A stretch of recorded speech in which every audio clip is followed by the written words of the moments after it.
Guys, bakit kaya ang mga Bisaya ay mahilig makipag-away at hindi sila marunong aatras? Sila yung mga taong pag inaaway mo ng una, talagang lalaban sila. Hindi din sila natatakot mamatay kasi nga matatapang talaga sila. At pag maghingi ka naman ng apology, abay, tatanggapin nila. Ang mga Bisayang yan ay tipo ng tao na mababait.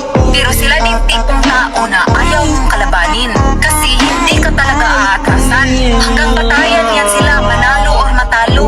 Nakakatakot ang mga Bisaya, no? Kasi pwede silang mabait, pero at the same time, pwede din silang worst enemy.